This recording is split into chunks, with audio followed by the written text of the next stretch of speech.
कार्यक्रम कोरोनाको सन्तासमा देश। यस कार्यक्रमका प्रायोजक Summit hospital private limited, Lokanthali, Bhaktapur.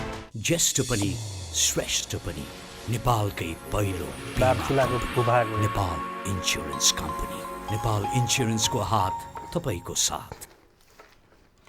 दर्शकवृन्द, कल्पना गरौँ राति सुत्दाखेरि एउटा देशमा सुतिएको छ, उठ्दाखेरि अर्कै देशका नागरिक बन्न विवश पारिन्छ। यदि त्यस्तो भइदियो भने एउटा त्यो अवस्थामा रहेको व्यक्तिलाई कस्तो हुन्छ होला? त्यो प्याट्रियोटिक, त्यो देशभक्तिको भावनाले उत्प्रोत भएको व्यक्ति अझ त्यहाँ पर्थ्यो भने त्यसको आवेग कहाँ पुग्थ्यो होला कल्पना पनि गर्न सकिँदैन। तर व्यवस्था अनि तितुसतेको रूपमा त्यो रहिरहेको छ हाम्रो देश नेपालमा।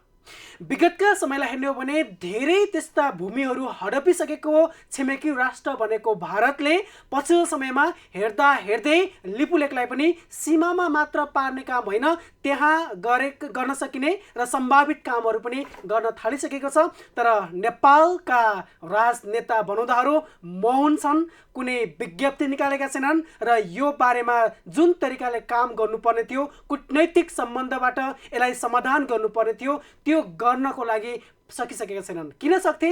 किनकि यति बेला उनी कुर्सीकै लागि लडिरहेका छन्, आफ्नो शक्तिलाई कायम राख्नको लागि लडिरहेका छन्। नेपाली जनताको लागि, नेपाली भूमिका लागि सोच्ने समय नै छैन र त आम नागरिकमा आज आक्रोश भरिएको छ।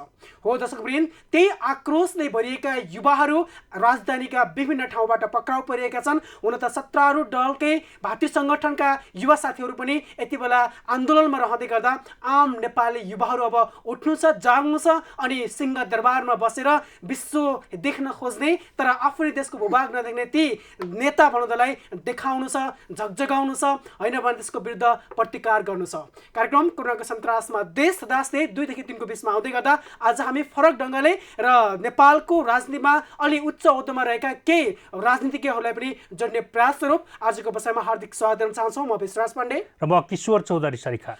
पक्कै पनि दर्शकवृन्द, हामी विश्वमा भएका कोरोनाको अपडेट दिने काम गर्छौँ। विशेषतः आज हामी लिपुलेखमाथि केन्द्रित गर्छौँ र त्योसँग सम्बन्धित जानकारी लिनको लागि हामी सम्बन्धित व्यक्ति जो उच्च ओहदामा रहेका छन् तिनीहरूलाई पनि जोड्ने प्रयास स्वरूप आज हामी अगाडि बढिरहेका छौँ। पक्कै पनि भेषराजजीले जुन लिपुलेखको कुरा उठाउनु भयो, पक्कै पनि लिपुलेख भनेको नेपालको एउटा भूभाग हो जहाँ अहिले भारतीयहरूले कब्जा गरेर लिपुलेखबाट चीनसम्म पुग्नको लागि एउटा सडक मार्ग नै बनाएको छ र हिजो मात्रै उद्घाटन पनि गरिसकेको अवस्था रहेको छ। र पक्कै पनि यो खबर दिइराख्दाखेरि हाम्रो सरकार कहाँ छन्, यसै गरी परराष्ट्र नीति कहाँ छन् भन्ने अहिले शङ्का उब्जेको छ। किनभने हामी बारम्बार लिपुलेख नेपालको भूमि हो, दार्चुलाको एउटा भूभाग हो भनेर हामी घचघचाइ राख्दा पनि सरकार अहिलेसम्म मौन देखिएको छ। अहिलेसम्म यतातर्फ कुनै ध्यान आकर्षणै भएको छैन। जबकि विभिन्न अहिले विद्यार्थी भातृ सङ्गठनका साथीहरू जसरी अहिले आन्दोलनमा उत्रिराखेको अवस्था रहेको छ, पक्कै पनि यो लिपुलेख हाम्रै भूमिमा भारतीयहरूले जसरी अहिले सडकै बनाएर जसरी सडक सञ्जाल जोडेको छ चाइनासँग, चाइनाको मानसरोवरसँग जानको लागि जुन एउटा नाका खोलिएको छ, पक्कै पनि निन्दनीय छ र यसलाई जति निन्दा गरे पनि कम हुन्छ। नेपाली भूमिलाई यसरी अतिक्रमण गरेको छ कि जुन कल्पना पनि गर्न सक्ने अवस्था रहेको छैन। लिपुलेख यो पछिल्लो उदाहरण मात्रै हो। योभन्दा अगाडि थुप्रै नेपाली भूभागहरू भारतले मिचेको छ र झन्डै 26 स्थानमा भारतले नेपालको भूमि मिचेको र हजारौँ हेक्टर जमिन भारतले मिचेको हामीसँग प्रमाण पनि रहिराखेको अवस्थामा सरकार मौन रहनु पनि एउटा आफैमा पनि नराम्रो हो। किनभने सरकार एउटा जिम्मेवार अभिभावक बन्नु पर्थ्यो। यति बेला सरकार यति बेला राम्रो दायित्व निर्वाह गर्नु पर्थ्यो। दुई छिमेकी देशबीच अहिले सम्बन्ध गाढा हुनु पर्थ्यो। तर बेला बखतमा यसरी भारतले मिचाह प्रवृत्ति जसरी आफ्नो देखाइराखेको छ, सरकार यतातर्फ किन बोल्दैन, सरकार यतातर्फ किन सरकारको ध्यान आकर्षण हुँदैन लगायतको गम्भीर प्रश्न यति बेला सम्पूर्ण आम जनसमुदायमा छर्लङ्ग भइसकेको अवस्था रहेको छ।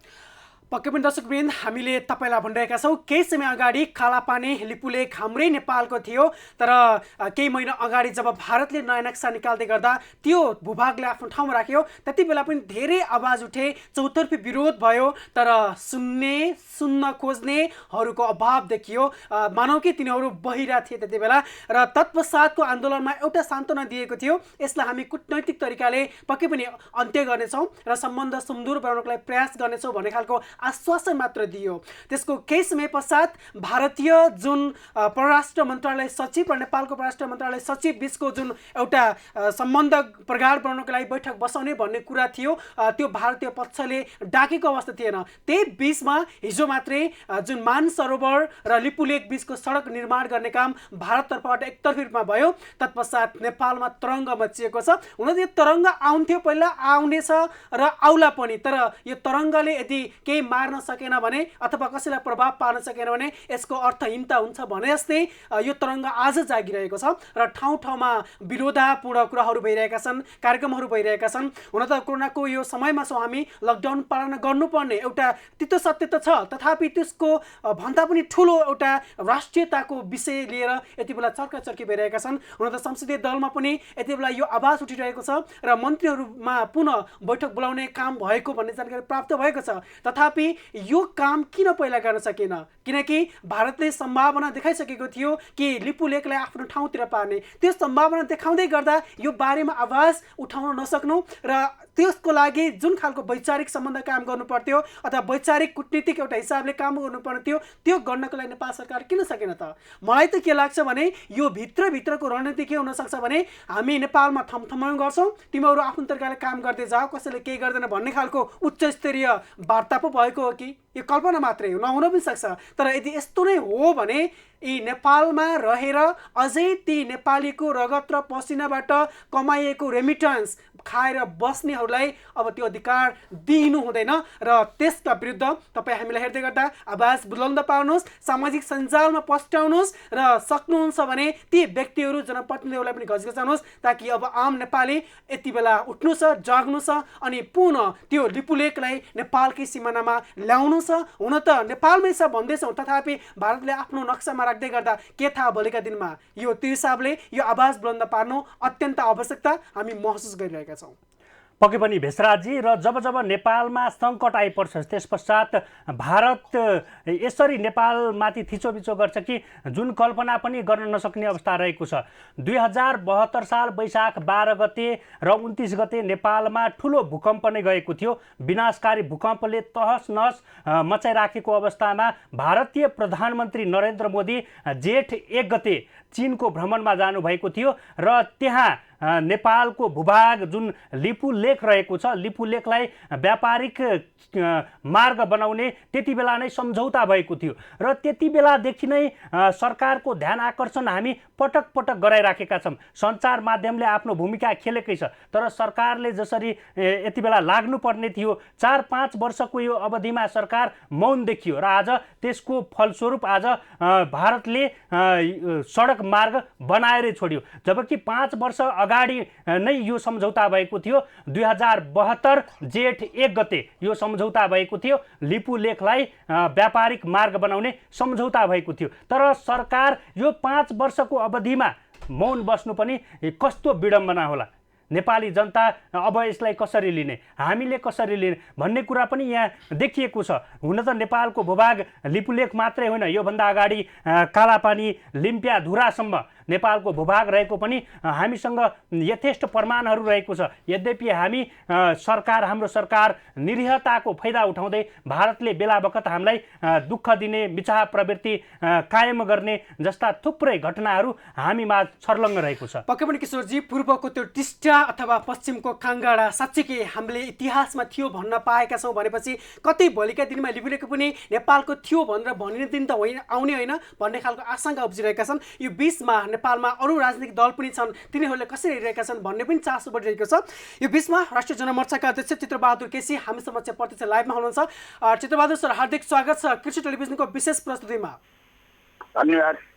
हजुर, तपाईँलाई सुरुवातमा मलाई त्यही प्रश्न गर्न मन लाग्यो। जुन लिपुलेखमाथि भारतले एकतर्फी बाटो निर्माण गर्ने काम गरेको छ, सडक निर्माण गर्ने काम गरेको छ, त्यसलाई राष्ट्रिय जनमोर्चाले कसरी हेरेको छ?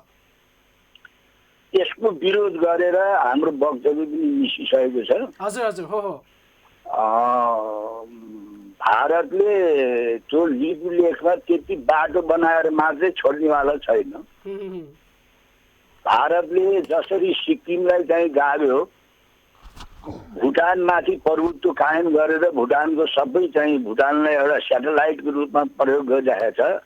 नेपाललाई पनि उसले कालान्तरमा नेपाललाई भारतमा गाड्ने योजना साथ उसले चाहिँ लगातार काम गरिरहेको छ।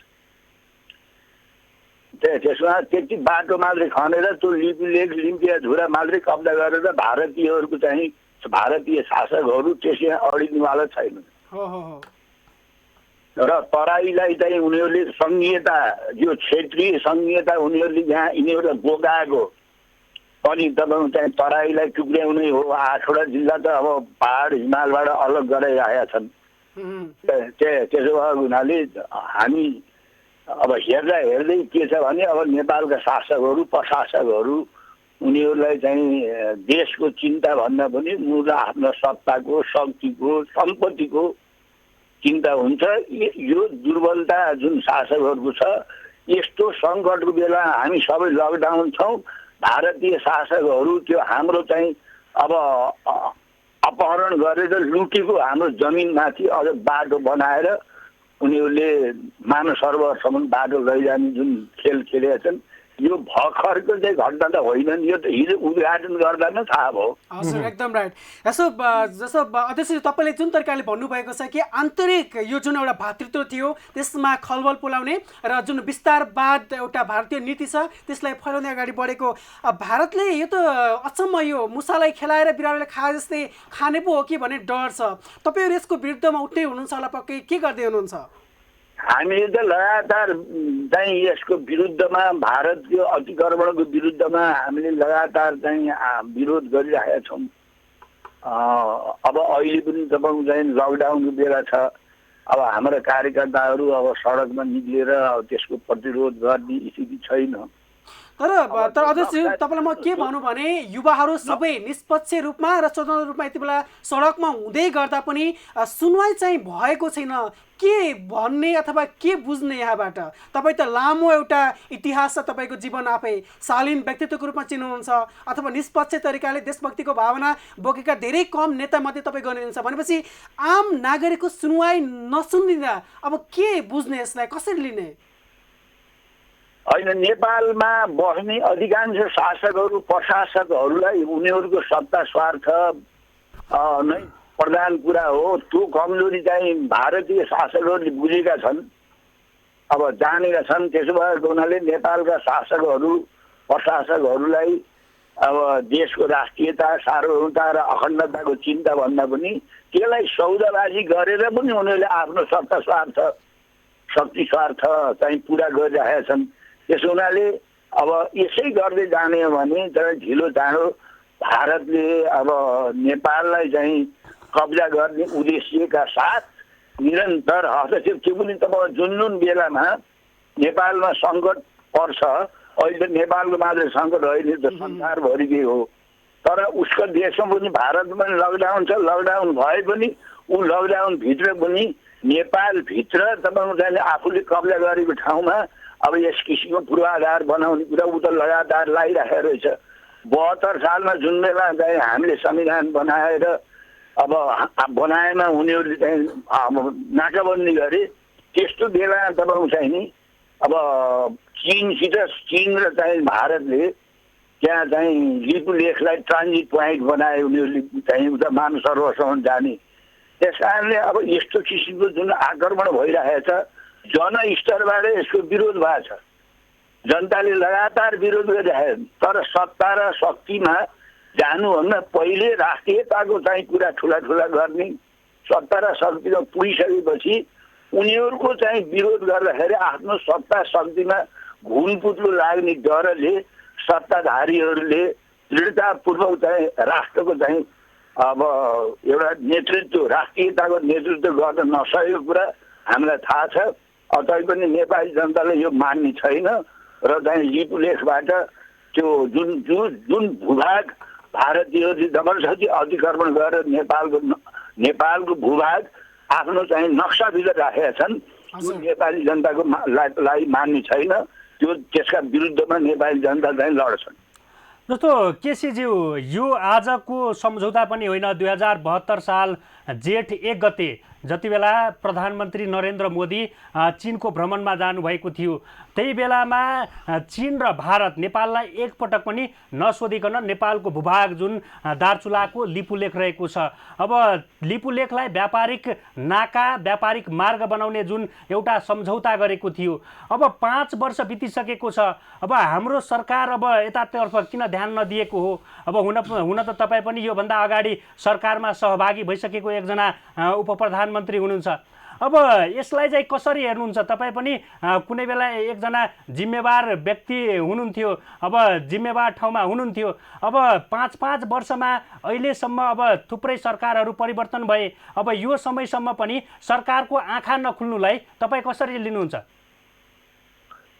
त्यो मैले भनिहालेँ नि हामीले चाहिँ जुन बेलामा भारतले नाकाबन्दी गरेको बेलामा उनीहरूले अब त्यो लिपुलेखलाई जुन ट्रान्जिट पोइन्ट गराए 5 वर्ष अगाडि 5 वर्ष अगाडि त्यो कुकर त्यस्तो गलत काम गरे त्यसको त विरोध भएको छ त्यसको विरोध भएको छ र चाइनाले चाहिँ कहीँ त्यस्तो गल्ती भयो भए सताउन सकिन्छ भन्ने खालको कुरा पनि गरेको छ तर चाहिँ भारतले चाहिँ त्यो गल्ती भएको कुरा नि गर्दैन र भारतले चाहिँ आफ्नो भूभाग हो भनेर उसले चाहिँ त्यो कब्जा गरेरै जसरी सिक्किम कब्जा गर्यो अब पोहोर साल गए साल चाहिँ यो जम्मू कश्मीर पनि उसले कब्जा हडप गर्यो र नेपाललाई नै हडप गर्ने सिलसिलामा ऊ अगाडि बढिरहेको छ र अप्रत्यक्ष रूपमा तपाईँको चाहिँ चीनले पनि भारतसँग मिलेर जुन खालको चाहिँ ट्रान्जिट पोइन्टमा सहमति भएको छ त्यो चीनले गरे पनि नेपाली जनतालाई मान्ने छैन।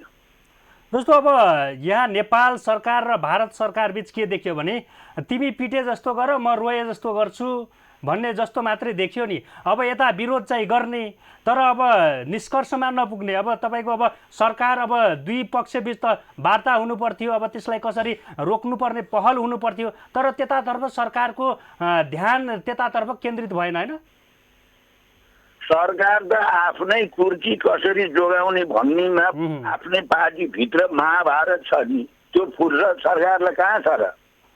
देशको राष्ट्रियता सार्वभौमता र अखण्डतामाथि भारतले कुन खालले चाहिँ अब चाहिँ चढाइ गरेको छ कुन खालले चाहिँ हस्तक्षेप गरेको छ त्यतातिर त तपाईँको चाहिँ नि ध्यानै छैन। भारतमा भएका अहिले नेपाली राजदूतलाई पनि सायद थाहा हो न हिजोमा थाहा भयो होला त्यहाँ उसले त्यो बाटो बनाएर उद्घाटन गरेको बाहिर मिडियामा आएसीमा थाहा भयो होला त्यस कारणले यहाँ सत्तामा शक्तिमा आफ्नो अनुकूलमा काम गर्ने मान्छेहरू त भारतीयहरूले यहाँ चाहिँ मान्यता दिन्छन्। त्यस कारणले उनीहरूलाई खुसी पारेर उनीहरूको दलाली गरेर तपाईँको चाहिँ नि शासनमा बस्ने यसपालि मात्रै होइन पहिलेदेखि नै यो लामो समयदेखि यो सिलसिला छ। अब यसले गर्दाखेरि अब आज चाहिँ नि देशको राष्ट्रियता मुलुकको अखण्डता गम्भीर सङ्कटमा परेको छ।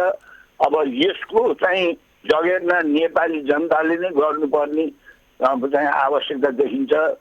अब अप्ठ्यारो बेला चाहिँ यस्तो अप्ठ्यारो बेलैमा उनीहरूले हडप गर्छन्।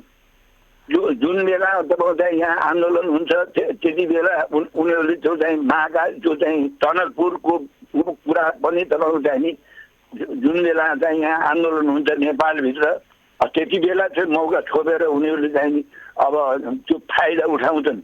नेपाललाई चाहिँ एक एक गरेर चाहिँ मिल्ने भारतमा गाड्ने चाहिँ भारतीय साम्राज्यवादको ठुलो योजना छ। योजना साथ आइरहेका छ। यहाँका शासक प्रशासकहरू अनदेखा गरिरहेका छन्।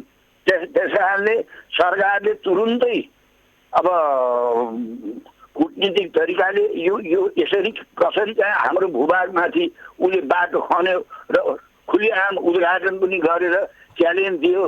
त्यस कारणले सरकारले तुरुन्तै सम्बन्ध राख्नुपर्छ र नेपाली जनतालाई चाहिँ सरकारले सम्बन्ध राखेको कुरा चाहिँ थाहा हुनुपर्छ र भारतले जुन खालले चाहिँ अतिक्रमण गरेछ हडप गरेछ त्यो चाहिँ नेपाली जनताको लागि मान्ने छैन।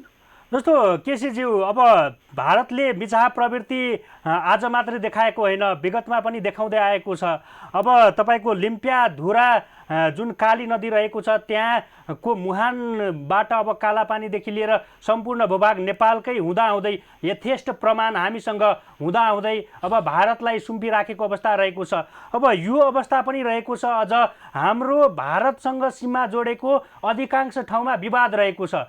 सयौं हेक्टर हजारौं हेक्टर जमिन अहिले पनि भारतले कब्जा गरेको अवस्थामा रहेको छ। तर फर्काउने पहल आजसम्म कुनै सरकारबाट पनि भएको देखिँदैन। हुन त अब गाईगुई गर्ने, अब त्यस पश्चात पुनः चुप लागेर बस्ने। अब सत्ता बचाउनलाई हो कि अब के गर्नलाई हो, यो आफैमा पनि एउटा शङ्कास्पद गतिविधि देखिन्छ। किनभने अब भारतलाई अब खुसी पार्नलाई हो कि होइन, अब विरोध गर्ने तर फेरि चुप लागेर बस्ने। अब अहिलेको प्रधानमन्त्री पनि भारत विरोधी थुप्रै पहिला आवाजहरू बुलन्द गर्नुहुन्थ्यो। अब नाकाबन्दीको बेलामा पनि नेपाल अब भारतसँग झुक्न सक्दैन भनेर भनिराख्दाखेरि अब भारतले खुल्लेआम हस्तक्षेप गर्दा पनि अहिलेसम्म अब नेपाल सरकारको तर्फबाट परराष्ट्र मन्त्री यसै गरी प्रदेश सरकार चुप लागेर बस्नुलाई तपाईँ कसरी लिनुहुन्छ? अब यो चाहिँ मैले पहिले तपाईँले भने नि, नेपालका शासक प्रशासकहरूले देशको राष्ट्रियता, सार्वभौमता र अखण्डताको रक्षा गरेर होइन कि त्यसको सौदाबाजी गरेर नै आफ्नो कुर्सी, आफ्नो सत्ता थाम्ने अडाउने कुरा यो नयाँ भएन कि नेपाली जनताको लागि यो दुःखको कुरा भयो। चाहे तपाईँ चाहिँ पञ्चायत कालको कुरा भन्नुहोस्, अब त्यो बोर्डरमा तपाईँको चाहिँ भारतले त मिचेको त यसपालि माया छैन। चाहे बौद्धला आएपछि भन्नुहोस्, चाहे अब जुनसुकै बेला भन्नुहोस्, लगातार चाहिँ उसले एक एक गरेर धेरै ठाउँमा मिचिरहेछ। सुस्ता त आजभोलि मिचे होइन उसले।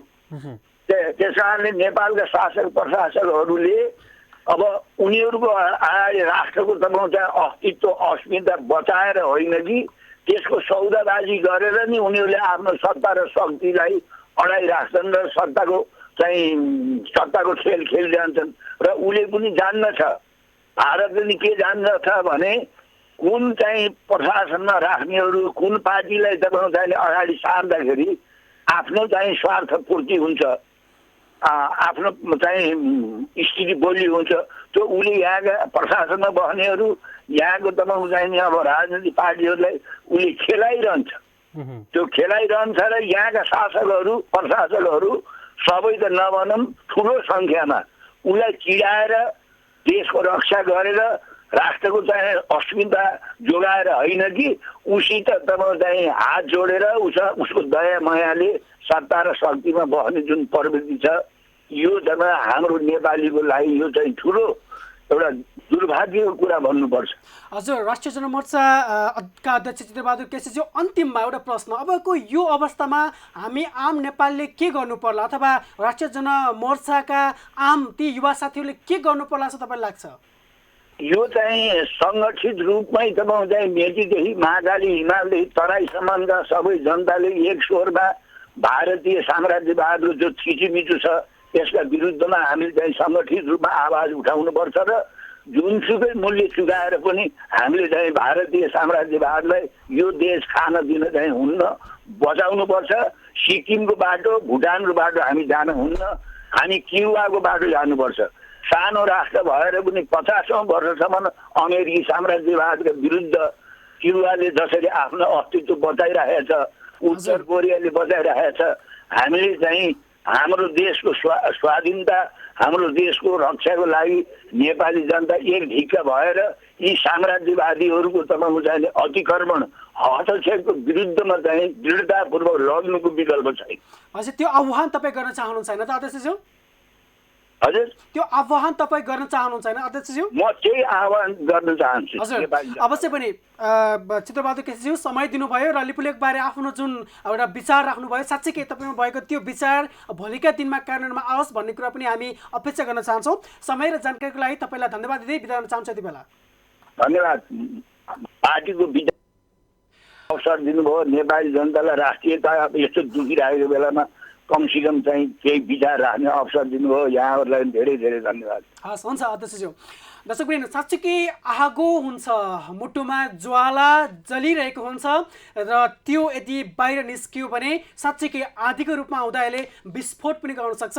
यो आम नेपाली जसमा एउटा देशभक्तिको भावना लुकिरहेको छ ती सबै एकजुट हुन सक्ने हो भने सायद त्यो दिन नआउला भन्न सकिन्न। त्यो हिसाबले गर्दा ती व्यक्तिहरूलाई हामी भन्न चाहन्छौँ, जसरी भर्खर राष्ट्रिय जनमोर्चाका अध्यक्ष चित्रबहादुर केसीज्यूले भन्नुभयो कि जसरी भुटान सिक्किम आज भारतले हडपिसकेको अवस्थामा छ भनेपछि भोलिका दिनमा नेपाल पनि त्यही अवस्थामा आउन सक्छ। त्यो हिसाबले गर्दा हामी सबै उठ्नुपर्छ भन्ने खालको जुन आह्वान गर्नुभएको छ यसलाई हामी पालना गरौँ, किनकि सम्पूर्ण देशभक्तिले ओतप्रोत भएका हामी सबै एकजुट हुनुपर्छ। यहाँ कुनै दल भन्नु हुँदैन, यहाँ कुनै जात भन्नु हुँदैन, यहाँ कुनै प्रदेश भन्नु हुँदैन। हामी सबै नेपाल आमाका सन्तति हौँ। जुनसुकै झन्डा बोके तापनि त्यो झन्डाभन्दा माथि नेपाल आमाको झन्डा छ। नेपाल आमालाई माया गर्ने सबै झन्डामा आबद्ध व्यक्तिहरू हुन्, त्यसमा कुनै दुई मत छैन। त्यस हिसाबले गर्दा अब तपाईँ हामी जहाँ छौँ त्यहीबाट जे सक्छौँ त्यही गर्नुपर्छ र त्यो विरोधापूर्ण कुराहरू गर्दै अगाडि बढ्ने हो भने पक्कै पनि सरकारवालाहरूको ध्यानाकर्षण हुनेछ। यदि भएन भने नेपाल रहेन तपाईँ हामी पनि रहनुको औचित्य नहुन सक्छ। यतातर्फ तपाईँको हामी ध्यानाकर्षण पनि गर्न चाह्यौँ।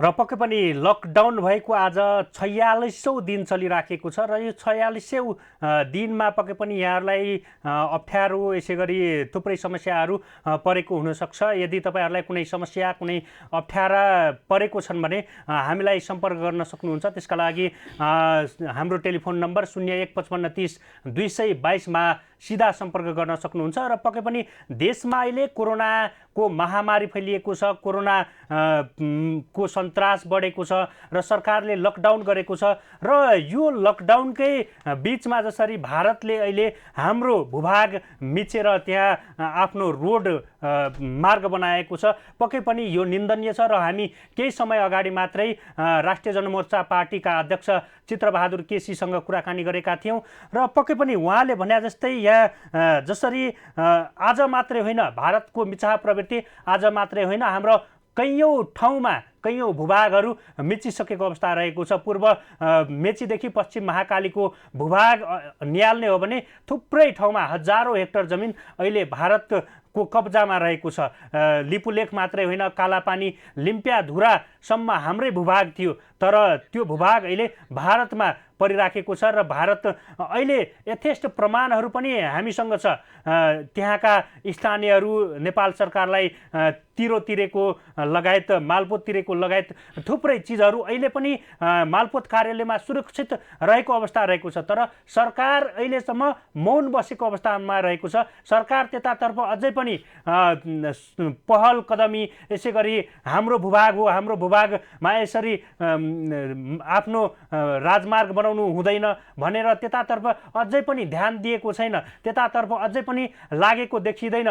किनभने यहाँ परराष्ट्र नीति यति कमजोर बनेको छ कि जुन कल्पना गर्नुभन्दा पनि निकै नै एकदम विडम्बनापूर्ण भइसकेको अवस्था रहेको छ र आज हाम्रो देशको अस्तित्व नै खतरामा सङ्कटमा पर्ने अवस्थामा पुगेको छ। किशोरजी अचम्म लाग्दो कुरा त के भने 78 किलोमिटर त्यति लामो बाटो बनाउन्जेलसम्म नेपालमा थाहा नै छैन। जब त्यो बनिसकेर उद्घाटन गरेर सामाजिक सञ्जालमा त सञ्चार माध्यममा समाचार आयो तब मात्र नेपाली जनसमुदायले थाहा पायो। अझ भनौँ नेपालका हरेक ठाउँमा खटाएका ती सुरक्षा कर्मीले थाहा पाए, अझ भनौँ नेपाललाई चलाएका छौँ भन्नेहरूले थाहा पाए। के लाग्छ किशोरजी यो साँच्चै थाहा नपाएकै हुन् कि अघि हामीलाई भने जस्तै तिम्रो काम गर्दै गर्दै जाऊ, थाहा नपाउन्जेलसम्म गर्दै जा, थाहा पाएपछि कुरा चलाउनलाई भने हो कि के लाग्छ? मलाई त्यसै पो लाग्न थाल्यो अहिले त।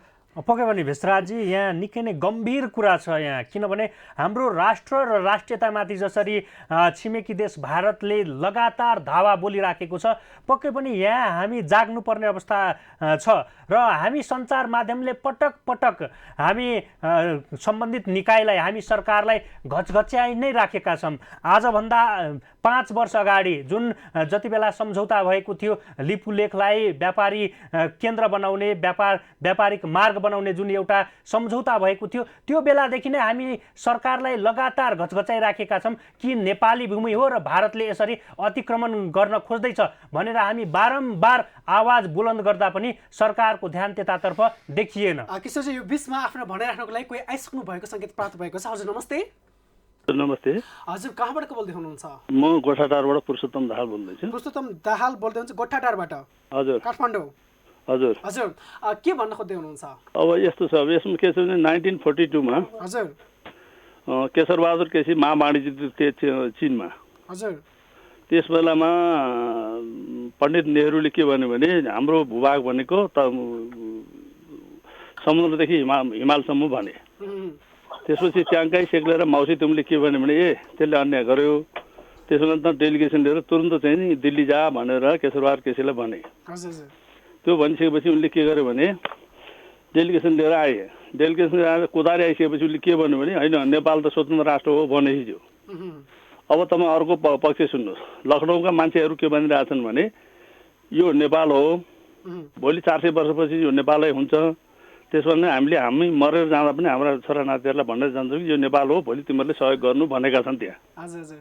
तेस्रो कुरो अविरल हस्तक्षेप डाक्टर शास्त्र पन्तको किताब हेर्नुहोस्, त्यहाँ कति मान्छेले त्यहाँ कति जमिन कहाँ कसरी हडपको छ त्यो लेखेको छ। अर्को महाकाली पारीमा त्यहाँ एउटा किताब छ चेतेन्द्रजङ हिमालले लेखेको छ। त्यो किताबमा चाहिँ चीनमा पनि त्यसको नक्सा छ र बेलायतमा पनि त्यसको नक्सा छ। महाकालीको टिङ्करदेखि उसम्मको लिपियाधुरादेखि टिङ्करदेखि महाकालीको लिपु लेकसम्मको चाहिँ सम्पूर्ण उसको चाहिँ नक्सा अहिले पनि त्यहाँ बेलायतमा पनि छ, चीनमा पनि छ। त्यस्तो अब उनीहरूले हस्तक्षेप गरे भन्ने चाहिँ आश्चर्य के छैन भने उनीहरू गर्छन्। अब बाँकी रहेको कुरो कसरी एकत्रित भएर जनताले के गर्छन् भने धेरै मान्छे चाहिँदैन। हामी जम्मा नेपालीहरूले 1,20,000 जना मान्छेले नेपालभित्रै एउटा किसिमको काम गरिसकेपछि भारतलाई 24 घन्टे चाहिँ नि नाकाबन्दी गर्न सक्छौँ हामीले। त्यो 24 घन्टे नाकाबन्दी गरिसकेपछि उसलाई चाहिँ 50 वर्ष पछि पर्छ। त्यसपछि अर्को 48 घन्टे हामीले गऱ्यौँ भने 100 वर्ष पछि पर्छ। तर उसले जति घमण्ड गर्छ त्यो त्यति नेपालीहरू ताछन्। पुरुषोत्तमजी एकपल्ट तपाईँले क्लियर गरिदिनु। तपाईँले भन्नुभयो भने 1,20,000 जति नेपाली भएर के गर्ने नेपालमा ताकि भारतमा नाकाबन्दी गर्न सकियोस्? त्यस्तो एउटा काम भइसक्यो। यदि त्यो अस्तिको त्यो नाकाबन्दी 3 महिना पछि भइदिएको भए, हजुर त्यो नाकाबन्दी 3 महिना चाँडो खोल्यो भन्नेमा छौँ होइन। यदि 3 महिना पछि खोलेको भए भारत 50 वर्ष पछि पर्थ्यो। त्यो समयले त्यो परिस्थितिले अलिकति समय रोकियो, त्यस्तै परिस्थिति पर्यो, भएन। मैले के भने त्यो सबै कति कुराहरू अहिले जम्मै लिक गर्न पनि नहुने पनि होला। अब तर चाहिँ उसले यदि भारतले त्यस्तै ढङ्गले गयो भने त्यो हिजोको अवस्थामा के थियो भने फायरिङमा परेका नेपालीहरूलाई 5 रुपियाँ र 10 रुपियाँ पेन्सन महिनाको थियो। त्यो 2035-36 सालसम्म पनि भारतले खुवाउँदै थियो। उसको देशका चाहिँ नागरिकहरूलाई 200 खुवाउँथ्यो भने नेपालीहरूलाई महिनाको 5 रुपियाँ 10 रुपियाँ फायरिङको खुवाउँथ्यो। यस्तो अवस्थाको सधैँ उसले त्यो किसिमको क्रियाकलाप हिजो गर्दै आएको हो। उसले कहिले पनि नेपाललाई कुनै बेला पनि राम्रो गरेका छैन। अनि त्यसमा भारतले के सोच्नु पर्थ्यो भने 10औं लाख नेपालीहरू भारतमा मरेर बर्मादेखि लिएर चाहिँ नि अफगानिस्तानदेखि लिएर सारा ठाउँमा चाहिँ नेपालीहरू मरेर चाहिँ भारत बने हो। त्यो भारतीयहरूले बनाएर बने होइन। एकदम राइट हो। त्यो हजारौँ मान्छे नेपालीहरूको चाहिँ। हजुर दाहालजी, हामी अन्त्यमा छौँ। तपाईँ अब के भन्न चाहनुहुन्छ यो अवस्थामा? तपाईँ हामी के गर्न सकौँला नेपालमा रहेर ताकि त्यो जुन भारतले लग्न खोजिरहेको अथवा हडप्न खोजिरहेको जग्गा हाम्रै हुनेछ? त्यसमा चाहिँ के छ भन्दाखेरि जसरी भारतले पाकिस्तानलाई एउटा कुकाम गरेछ, भारतले पाकिस्तानलाई एउटा नराम्रो काम गरेछ, त्यही काम हामी दोहोऱ्याइदिउँ भने त्यो 50 वर्षदेखि 100 वर्ष पछि जान्छ। एकदम राइट। हुन्छ, खुसी लाग्यो पुरुषोत्तमजी हामीलाई कन्ट्याक्ट गर्नुभयो। धन्यवाद सहित स्वस्थ रहनुहोस् भन्न चाहन्छौँ र आउने दिनमा साथ र सहयोग पक्कै मिल्नेछ होइन त? हजुर हजुर, यस्तो छ। अब यो त धेरै समय लाग्दैन। त्यसले न लिपुले खान सक्छ, हजुर न त्यसले खान मिल्छ। अब बाँकी जस्तो कि पुरुषोत्तमजी जस्तो कि तपाईँले भनिराख्नु भएको छ नि, अब भारतको कुरा गरिराख्नु भएको छ। अब नेपाल सरकार यसमा अनभिज्ञ अझै पनि देखिएको छ। अब तपाईँ एकजना सचेत नागरिक हुनुहुन्छ, हामीले कुरा पनि बुझ्यौँ, तपाईँ एकजना बुद्धिजीवी पनि हुनुहुन्छ। अब त्यो भनिराख्दाखेरि नेपाल सरकार पनि यहाँ चासो र चिन्ता देखाउनु पर्ने थियो। यो आजको सम्झौता पनि भएको होइन। 5 वर्ष अगाडि जति बेला भारतीय प्रधानमन्त्री नरेन्द्र मोदी चीनको भ्रमणमा जानुभएको थियो त्यही बेला सम्झौता भएको थियो यो मार्ग खुलाउने। तर यही 5 वर्षसम्म नेपाल सरकार कानमा तेल हालेर बस्नु कतिको जायज छ? तपाईँ एकजना सचेत नागरिक हुनुहुन्छ, सल्लाह र सुझाव पाऊँ। यसमा अलिकति म के भन्छु भने आइके गुजराल प्रधानमन्त्री हुँदाखेरि डाक्टर प्रकाश चन्द्र लोहनी त्यति बेला परराष्ट्र मन्त्री थिए। तिनले चाहिँ पिलिभितमा गएर चाहिँ एउटा सम्झौता गरेछ नेपाल र भारतको कुनै पनि नक्सा छ भने त्यो नक्सा जुदाएर आफ्नो जमिन चाहिँ छुट्याउने भन्ने यिनीहरू सम्झौता गरेका छन् बुझ्नु भएन कि अब तर यो सबै कुरो नेपाली यो अहिलेको नेताहरूलाई के भन्न चाहन्छु भने उहाँहरू धेरै जसो रबाट अनि इन्डियाको धेरै चाहिँ यो जस्तो जेएनयूबाट अनि विभिन्न उसबाट सञ्चालित भएको हुनाले उनीहरूले त्यसमा बोल्न सक्दैन सम्भव छैन उनीहरूलाई राष्ट्रको माया छैन जस्तै एसएलसी पढेदेखि कोही रको एजेन्ट भएर गए कोही आइए पास गरेदेखि त्यहाँ गएर बसे कोही आइकेम भएदेखि त्यहाँ गएर बसे कोही आइएससी गरेर त्यहाँ गएर बसे र उनीहरूलाई चाहिँ त्यो किसिमको स्कुलिङ छ जस्तै अब त्यहाँ गर्ने भने एसटी मुनिदेखि लिएर यिनीहरूले सबैले यिनीहरूलाई स्कुलिङ गरेछ त्यो स्कुलिङले गर्दा उनीहरू अब यो बोल्न सक्ने अवस्था छैन उनीहरूको बाँच्ने आधार भनेको मुख्य ठाउँ उनीहरूको त्यही हो जस्तै तपाईँको सुन्नुहोस् लेन्डुप जोर्जियालाई एकपटक चाहिँ हामीले इन्टरभ्यू लिनु पठाइदिएको थियौँ 104 वर्षको भएको थियो मर्ने बेला भएको थियो वैशाख महिनामा उनले के भन्यो भने मेरो सबै चिज छ त्यही जमिन छ त्यही जग्गा छ त्यही सबै चिज छ त्यही दाजुभाइ छन् सबै खोला नाला त्यही छ तर मेरो राष्ट्रियता गएछ मैले जसरी आफ्नो खुट्टा हेर्छ त्यस्तै भए मैले ठुलो पाप गरेछु अपराध गरी मैले प्रायश्चित कहाँ गएर गर्ने होला भनेर लेन्डुप जोर्जियाले भनेको प्रमाण मसँग छ बुझ्नु भएन कि त्यसो हुनाले यो मान्छेले चाहिँ हाम्रो यो नेताहरूले यदि लेन्डुप दोर्जीको अन्तिम क्षणमा पनि जुन शब्द बोले त्यो शब्दलाई मात्रै यिनीहरूले सोचे भने पनि फरक पर्छ हुन्छ दाहालजी धेरै राम्रो कुराकानी गरिदिनु भयो र एउटा इतिहासको बारेमा पनि केही सम्झाउने प्रयास गर्नुभयो यति खालको सचेत नागरिकहरू अब एकजुट हुनुको विकल्प छैन भन्ने कुरा पनि जोड्नु भएको छ हस् समयको लागि धन्यवाद सर बिदा गर्न चाहन्छु है त हस् त नमस्कार दर्शकवृन्द साँच्चै आम नागरिक यसरी नै अब आवाज बुलन्द पार्नु छ जो जानेका छौँ हामी जानेका बुझेका अथवा केही गर्न खोज्ने व्यक्ति नै आवाज बाहिर नल्याउँदाखेरि समस्या परेको त्यसमा कुनै दुई मत छैन त्यो हिसाबले गर्दा जो व्यक्तिलाई योसँग केही जानकारी छ जो व्यक्ति आवाज बुलन्द पार्नुपर्छ भन्छ तर पारिरहेको छैन ती व्यक्तिहरू अब बाहिर आउन आवश्यक छ र आम नागरिकलाई बुझाउनु पर्ने आवश्यकता छ र ती कार्यकर्ता जसले हिजो जस्तो सुकै नराम्रो काम गर्दा आफ्नो दलका नेतालाई पनि राम्रो भन्दै जय जयकार गर्दै हिँड्ने गर्थे भने अब यो समयमा सबैलाई सचेत पार्नको लागि आउनै पर्छ यदि आम नेपालीका सन्तति हो भने त्यो हिसाबले गर्दा हामी आह्वान गर्न चाहन्छौँ यति बेला हामी नेपाली काङ्ग्रेसका वास्तवमा प्रतिपक्षको हुन रहेको नेपाली काङ्ग्रेसका एकजना युवा नेतालाई सम्पर्कमा जोड्ने प्रयासमा छौँ सम्भवतः हामी आजको बसाइमा यो जुन लिपुलेक र जुन भारतीय एउटा विस्तार बादको एउटा काम जारी भइरहेको छ इतिहासदेखि भइरहेको छ यसलाई अन्त्य गर्नको लागि अब हामी सबै जुटाउनु छ भन्ने कुरा गर्दै अगाडि बढिरहेका छौँ यति बेला र पक्कै पनि लकडाउन भएको लामो समय बितिसकेको छ र नेपालमा पनि कोरोना सङ्क्रमण बिस्तारै तीव्र गतिमा फैलिराखेको छ हिजो पनि कोरोना सङ्क्रमण देखियो आज पनि 7 जनामा कोरोना सङ्क्रमण पुष्टि भइसकेको छ र अहिलेसम्म नेपालमा 109 जनामा कोरोना सङ्क्रमण देखिएको छ जसमध्ये 31 जनाको सफल उपचार भएको छ म यहाँहरूलाई सरसर्दी कुन कुन जिल्लामा कति सङ्ख्यामा कोरोना सङ्क्रमण फैलिएको छ भन्ने यहाँहरूलाई म संक्षिप्तमा जानकारी गराउन चाहन्छु उदयपुरमा अहिलेसम्म 31 जनामा कोरोना सङ्क्रमण देखिएको छ सबैभन्दा बढी सङ्क्रमण हुनेको सङ्ख्या पनि उदयपुरमै देखिएको छ उदयपुरमा 31 जनामा 14 जनाको सफल उपचार भएको देखिन्छ यसैगरी बाँकेमा 24 जना पुगेको छ यसैगरी काठमाडौँमा 5 जनामा कोरोना सङ्क्रमण देखिएको थियो जसमध्ये 5 जनाको सफल उपचार भए पनि 1 जनामा पुनः पोजिटिभ देखिएको थियो परीक्षण गर्दाखेरि र यसैगरी रौतहटमा 3 जनामा कोरोना सङ्क्रमण देखिएको थियो जसमध्ये 1 जनाको सफल उपचार भइसकेको छ बारामा 2 जनामा कोरोना सङ्क्रमण देखिएको छ र उपचार भइराखेको छ झापामा 2 जनामा कोरोना सङ्क्रमण देखिएको छ धनुषामा 1 जना यसैगरी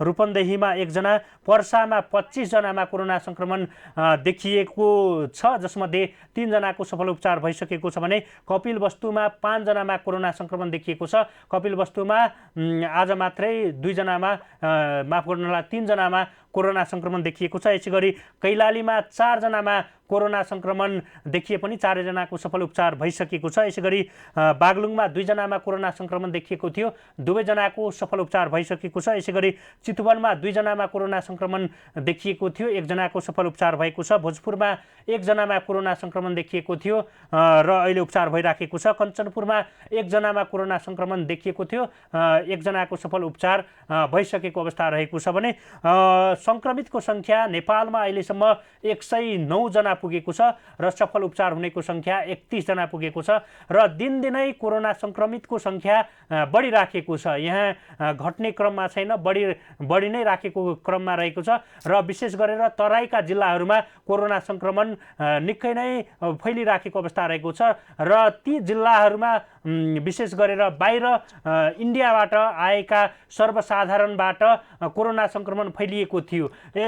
जस्तो कि उदयपुरको कुरा गर्नुहुन्छ भने उदयपुरमा पनि केही समय अगाडि मात्रै इन्डियाबाट आएको देखिन्छ।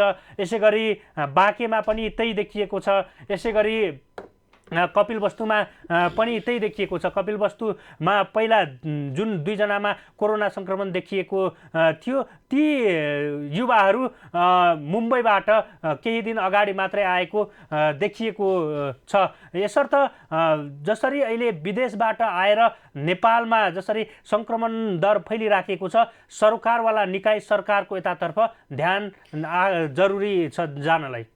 पक्कै पनि किशोरजी तपाईँले जसरी भनिरहनु भएको छ यो आतङ्क भएकै बेला अझ भनौँ नेपालमा समस्या परेकै बेला अथवा पार्न खोजिएकै बेला यस्तै खालका विस्तारवादीहरूले आफ्नो कामहरू अगाडि बढाउँदो रहेछन् भन्ने कुरा प्रश्न हुन्छ। हिजोका समयमा जति बेला हामीले नेपालमा संविधान ल्याएका थियौँ त्यति बेला पनि त्यस्तै खालको एउटा आन्तरिक झमेला हुँदै गर्दा भारतले नाकाबन्दी लगाउनु त्यो बेला जुन खालको समस्या पार्न खोजिएको थियो त्यो पारियो पनि र यो बेला यति बेला हामी कोरोनाको सन्तासमा रहँदै गर्दा आफ्नो आन्तरिक कामहरूद्वारा भारतले विस्तारवादलाई बढावा दिनु यो साँच्चीकै आम नेपालीमाथि गरेको एउटा नराम्रोपना हो र जुन खालको एउटा सम्बन्ध भनौँ न एक हिसाबले भारत र नेपाल दाजुभाइ हुन् भन्ने खालको एउटा भनाइ थियो त्यसमा हेप्ने प्रवृत्ति बढेको र विस्तारवादी प्रवृत्ति बढेको भन्ने कुरा प्रष्ट हुन्छ र यो समयमा हामी सबै सजग हुनुपर्छ। यति बेला हामी समक्ष नेपाली काङ्ग्रेसका युवा नेता चन्द्र भण्डारी जोडिसक्नु भएको छ। हजुर चन्द्र सर हार्दिक स्वागत छ कृषि टेलिभिजनको विशेष प्रस्तुतिमा। हजुर धन्यवाद। हजुर तपाईँ अब वास्तवमा भन्नुपर्दा प्रतिपक्ष नेपाली काङ्ग्रेसको एक होनहार युवा नेता हुनुहुन्छ र तपाईँ आफूमा पनि एउटा यस्तो खालको एउटा विचार छ कि आफ्नै पार्टीका नेताले पनि नराम्रो गर्दाखेरि खबरदार भन्न सक्ने एउटा क्षमता भएको व्यक्तिको रूपमा हामी चिन्छौँ। यति बेलाको केस जुन राष्ट्रियतामाथि आइरहेको छ तपाईँले कसरी लिनुभएको छ? लिपुलेखको कुरा? हजुर एकदम राइट। मैले बिहानै यसको बारेमा देखिसकेको छु स्टार्टर पनि। हजुर हजुर। नेपाली नेताहरू संसद सुरु भएको हिजोका दिनमा सबै नेताहरू बोल्नुभयो, सत्ताका निम्ति बोल्नुभयो, एक अर्कोमा आलोचनाका कुराहरू गर्नुभयो, समर्थनका कुरा गर्नुभयो। नेपालको लागि नेपालको भूमि अतिक्रमण हुँदा नेपालमा बाटो बनाई सडक बनाइसक्दा पनि नेपालको सरकार नेपालका कुनै नेताहरू पनि बोल्नु भएन। नेपालको इतिहासको निम्ति दुर्भाग्य हो। त्यति मात्र होइन, सरकारमा बसेका रक्षा मन्त्री परराष्ट्र मन्त्रीहरू जो हुनुभयो उहाँहरू अहिलेसम्म पनि अन्यलमा हुनुहुन्छ। सडक बनाउँदा समेत उहाँहरूलाई थाहा हुँदैन। नेपाली आमालाई बलात्कार गर्दा एक शब्द नपढ्ने नै सन्तानहरू कसरी भत्ता खाएर बसेका होलान्, कसरी खाएर बसेका होलान्? यो चाहिँ अत्यन्तै ठुलो दुर्भाग्य हो। योभन्दा ठुलो अपराध केही पनि हुन सक्दैन। पक्कै पनि चन्द्र भण्डारजी तपाईँले जसरी भन्दै हुनुहुन्छ यो साँच्चै आम नेपालीलाई हेप्न खोजेको हेपा प्रवृत्ति भारतको हो भन्ने कुरा प्रष्ट हुन्छ। त्यो भन्दै गर्दा हामी हेपेरै बस्ने हो त भन्ने प्रश्न पनि त आउँछ नि होइन र? होइन, सरकारले यसको पहल गर्नुपर्छ। हजुर, सरकार यसरी मौन बस्न हुँदैन। अब सिमानाका मिटिँदा पनि नेपालको संसदमा कुरा हुँदैन। सडक नेपाली भूमिमा तपाईँलाई सडक बनाउँदा पनि नेपालको संसदमा बहस हुँदैन भने यिनी चाहिँ यस्तो टाइपको मानिसहरूलाई जनताले ट्याक्स तिरेर किन पाल्नु पर्यो, पाल्न किन पर्यो, यो सवाल उठ्छ। अब यस्तो हुँदै गर्दा पनि अब हामी सबै एकजुट त हुनैपर्छ। तथापि यो समयमा हामीले 5 वर्षसम्म जुन खालको एउटा सङ्केत देखिएको थियो कि भारतीय मानचित्रमा त्यो हाम्रो भूभाग राख्दै गर्दा 5 वर्ष भइसकेको अवस्थामा र 78 किलोमिटरको त्यो बाटो बनाएर सिद्धाउने बेला बल्ल थाहा पाए कि होला कि भित्रबाट त हाने यस्तो गर म यत्तिकै भन जिस्का जस्तो गरौँला भन्ने खालको कुरा भयो जस्तो लाग्छ। के भन्नुहुन्छ नेताजी यसबारे? नेपालका धेरै नेताहरू सिंहदरबारमा भन्दा एमएसीलाई ठुला मान्छन्। नेपालका ठुला मान्छेहरूलाई भन्दा एमएससीको खद्दारसित आत्मसमर्पण गर्छन्। यिनीहरूले बेच्न पनि सक्छन्, पैसा खाएका पनि हुन सक्छन्। एकदम राइट। मैले तपाईँलाई पहिले चाइनामा कोरोना आउँदा मैले भनेको छु, नेपालका नेता र नेपालका कर्मचारी तन्त्रहरू भूकम्प जाँदा पैसा खान्छन्, नाकाबन्दी गर्दा पैसा भन्छन्, बाढी पीडित हुँदा पैसा खान्छन् भने यसमा पनि खान सक्छ है। यसलाई राष्ट्रद्रोहको मुद्दा लाग्नुपर्छ भनेको छु। एकदम राइट। जे भन्नुभएको थियो त्यो भयो नै। फेरि देश अतिक्रमण पर्दा, देशका सीमा नमिचिँदा नबोल्ने सरकार, नबोल्ने मन्त्री, नबोल्ने नेताहरू यिनी नेपाली आमाका सन्तान हुनै सक्दैनन्। वीर गोर्खाली उपाधि पाएको नेपाल, विदेशकामा युवा युवती गएर रिभिडेन्स पठाइदिएर यिनले खाएर यिनका शान र मान बढेका यिनीहरू इतिहासका कलङ्कहरू हुन्, जसले निशानको निम्ति बोल्दैनन्। यस्ता कुराहरू गर्दा, राष्ट्रको निम्ति बोल्दा पार्टीगत रूपमा आधार बनाउनु हुँदैन। सबैभन्दा पहिले हाम्रो देश हो, हाम्रा जनता हुन्, त्यसपछि देश र जनतालाई बोक्ने जो नेताहरू बल्ल पार्टी बन्न सक्छन्, यो अत्यन्त दुर्भाग्यपूर्ण छ। यसमा हामी सबै नेपालीहरू एकजुट भएर उठ्नुपर्छ, बोल्नुपर्छ र जुट्नुपर्छ भन्ने मलाई लाग्छ। जस्तो कि भण्डारीजी, अब योभन्दा अगाडि पनि अब भारतको मिचाह प्रवृत्ति रहँदै आएको छ। अब पूर्व मेचीदेखि पश्चिम महाकालीसम्मको अब भूभाग हेर्नुहुन्छ भने थुप्रै ठाउँमा भारतले मिचेको अवस्था देखिन्छ। किनभने अब जहाँ जहाँ नेपाल र भारतको सीमा जोडिएको छ त्यहाँ कुनै न कुनै किसिमको विवाद छँदैछ। अझ पिल्लर हटाउनेदेखि लिएर, पिल्लर अब नेपाली भूभागमा गाड्नेदेखि लिएर, नेपाली भूभाग अब कब्जा गर्नेदेखि लिएर, अझ नेपालीहरूलाई अब निर्घात कुटपिट गर्नेदेखि लिएर, होइन, नेपालीहरूलाई अब नेपालभित्रै अब गोली हानेर मार्नेदेखि लिएर थुप्रै अराजक काम गरेको छ। योभन्दा अगाडि पनि कैलालीमा एकजना युवालाई भारतीय एसएसबीले गोली हानेर मारेको खबर यहाँहरूलाई पनि थाहै छ। अब यस्तो अवस्थामा पनि हामी गुमनाम भएर, हामी चुप लागेर हाम्रो अब सरकार कानमा तेल हालेर बस्नु कतिको जायज छ? यसलाई कसरी भन्नुहुन्छ? के भन्नुहुन्छ? यसको बारेमा सबै भनिसके। योभन्दा दुर्भाग्य नै केही हुँदैन। आमालाई बलात्कार गरेर हेरेर, बलात्कार गरेको हेरेर बस्ने छोरा त्यो कसरी नेपाली आमाको छोरा हुन सक्छ? त्यो कसरी त्यो आमाको छोरा हुन सक्छ? एक शब्द पार्टीको सत्ताका निम्ति भए यिनी कति झगडा गर्छन्, कुनै ठेक्का पुट्टाका भए यिनी कति झगडा गर्छन्, कुनै पदको निम्ति भए यिनी कसरी झगडा गर्छन्? देशका निम्ति बोल्दैनन्। अहिलेसम्म कसैको एउटा स्टेटमेन्ट आएको छैन। सरकारमा बसेका मन्त्रीहरू एक शब्द बोलेका छैनन्। यिनीहरू तपाईँलाई त्यहीबाट तलब नखाइकन हन्डी नखाएको भए राष्ट्रलाई पर्दा यिनी बोल्न सक्दैनन्। जो तपाईँलाई मैले भने, मैले फेसबुकमा मैले लेखिसकेको छु मेरो आफ्नो अभिमत। जस्तो नेताजी, जस्तो तपाईँ एकजना प्रतिपक्ष दलको एकजना जिम्मेवार नेता पनि हुनुहुन्छ। अब प्रतिपक्षमा रहिरहँदाखेरि अब काङ्ग्रेस कसरी अगाडि बढ्छ? सडक सदन छँदैछ, अब तपाईँहरूको खुल्ला ठाउँ भनेको सदन छ, यसै गरी सडक छ। अब तपाईँहरूको उद्देश्य के रहनेछ? अब देशलाई यसरी अब सरकार मौन रहनु, होइन, तपाईँहरू एकजना अब खरो प्रतिपक्षी दलको रूपमा पनि हुनुहुन्छ। अब कसरी अगाडि बढ्छ नेपाली काङ्ग्रेस? कसरी अगाडि बढ्छ? तपाईँलाई मैले एकदम इमान्दार पत्र बच्छु। नेपालमा कोरोना छ नि, लागेको छ नि, हजुर, विश्वभरि। यो कोरोना अहिले अरूले आएको, यो कोरोना त हाम्रो नेपालमा पहिले पनि थियो नि। भ्रष्टाचारको कोरोना थिएन। नेपालका युवा युवतीहरू विदेश पलायन हुन पर्यो नि त। देश आर्थिक रूपले गरिब हुन पर्यो नि त। आज तपाईँले ठाउँ ठाउँमा जानुहोस् त, आज म 2 ठाउँमा गएर आएको। नेपाली युवाहरूले आफै पैसा उठाएर आफै गरेर कति मान्छेलाई खाना खुवाएका छन्, राखेका छन्, कति गरेका छन्। त्यो नेताले गरेको छ, नेताले यसैबाट कमाउँछ। त्यसैले मैले हेर्नुहोस्, एउटा कुरा तपाईँले भन्नुहोस्, नेपालको इतिहासमा सबैभन्दा कमजोर नेतृत्व भएको बेला हो। एकै ठाउँमा प्रवृत्तिका नेताहरू विभिन्न पार्टीमा छन् धेरै जसो, जसले गर्दा राष्ट्रको देशमा भ्रष्टाचार गर्दा पनि यिनै बोल्छन्। राष्ट्रमा बलात्कार हुँदा, राष्ट्र अधिकरण हुँदा पनि तपाईँलाई कोही बोल्दैनन्।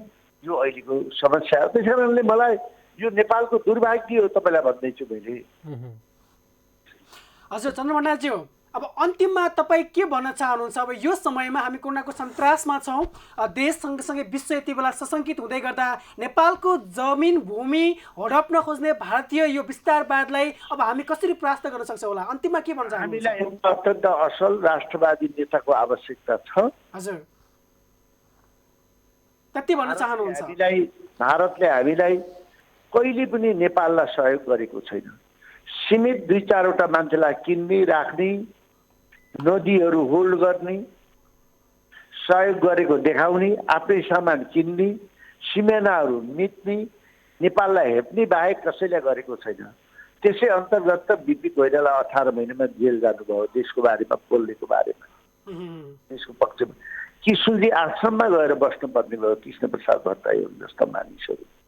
त्यसकारण हामीले यो देशलाई अगाडि बढाउनको निम्ति, देशको सुरक्षाका निम्ति, जनताको हितको निम्ति, राष्ट्रको समृद्धिका निम्ति यो देशमा हरेक पार्टीभित्र अब राष्ट्रवादी नयाँ व्यक्तिहरू आउनुपर्ने आवश्यकता यसले पनि हामीलाई महसुस गराएको छ। त्यसै अनुसार बसौँ।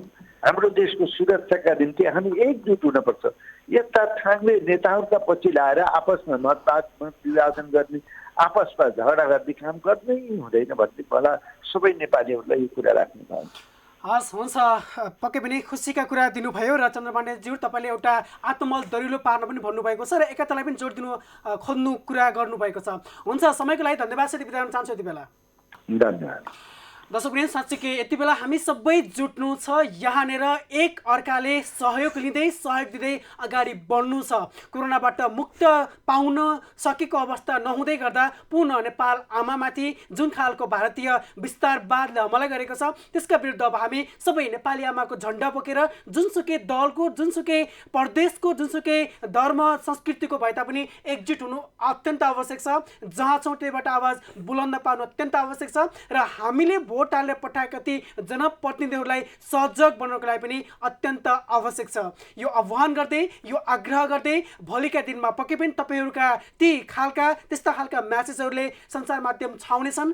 त्यो विश्वाससहित र पुनः भारतसँग नेपाल सरकारले त्यतातिर जुन खालको एउटा अतिक्रमणको काम भइरहेको छ त्यसलाई रोक्नको लागि प्रयास थाल्नेछ, होइन भने त्यसका विरुद्ध ठुलो एउटा मूल्य चुकाउन नेपाल सरकार विवश हुनेछ भन्ने एउटा आवाज तपाईँहरूसम्म छोड्दै आजको बसाइबाट म विश्वास पाण्डे सहित म किशोर चौधरी सरिखा कोरोनाको सन्तासमा देश रहँदै गर्दा नेपालमा परेको यो आपत्तिको र यो भारतीय विस्तारवादको बारेमा कुराकानी गर्ने प्रयास गरौँ। आजको बसाइबाट कोरोनाबाट बाँचौँ, बचाउँ अनि आफ्नी आमाको रक्षामा एकजुट हौँ भन्दै तपाईँहरूलाई भन्न चाहन्छु, हेर्दै गर्नुहोस् कृषि टेलिभिजन।